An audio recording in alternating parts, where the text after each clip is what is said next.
Il y avait beaucoup d'attentes, dans chacun de ces domaines de la part, des professionnels qui y travaillent, qu'on parte, dans l'agriculture, tout de suite, il y a la question de la grippe aviaire qui est très présente en ce moment, mais pas seulement. Il y a, la loi Egalim. Du côté de l'éducation, là, on avait 2 directeurs d'école, et eux, leur envie, c'est de transmettre et de transmettre correctement aux enfants qui seront les citoyens de demain. Et pour ça, il leur faut du temps, il leur faut de l'effectif, et pour ça, il leur faut une reconnaissance de leur poste de directeur. Alors, on avait 3 thématiques qui étaient au programme. La pêche. Est-ce qu'on peut toujours vivre de la pêche à Saint-Gilles-Croix-de-Vie et sur le littoral vendéen? L'environnement, est-ce qu'on peut allier protection de l'environnement et développement économique sur notre côte? Et puis l'attractivité du littoral et notamment la question un peu immobilière. Est-ce qu'on peut toujours vivre sur le littoral vendéen au vu des prix de l'immobilier qui explosent?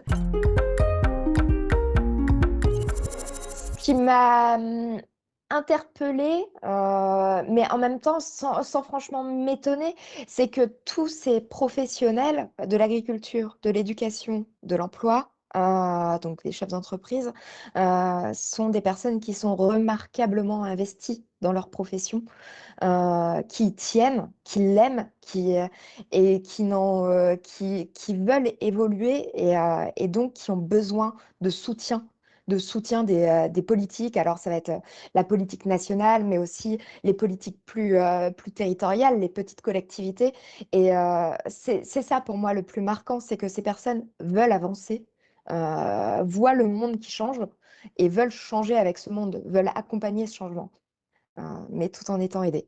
Beaucoup d'optimisme, en fait, un constat à la fois réaliste sur les difficultés. Alors, par exemple, quand on a parlé de la pêche, on sait bien que c'est une filière qui est en difficulté, qui a beaucoup de contraintes. Et en même temps, les 4 interlocuteurs étaient plutôt positifs sur tous ces enjeux. Et voilà, il y a des initiatives qui se créent, il y a des projets. Antoine Gassenet, du coup, qui parlait au nom de la mairie, a pu un peu développer certains aspects techniques et puis montrer l'action municipale, en fait, des politiques publiques qui permettent quand même de faire évoluer les choses. Alors surtout sur l'environnement, il y a quand même des marges de manœuvre, même si c'est du local. Mais voilà, et les 2 citoyens qui étaient là étaient pareil, plutôt optimistes sur les forces vives en fait, du territoire et leur capacité à proposer des choses nouvelles.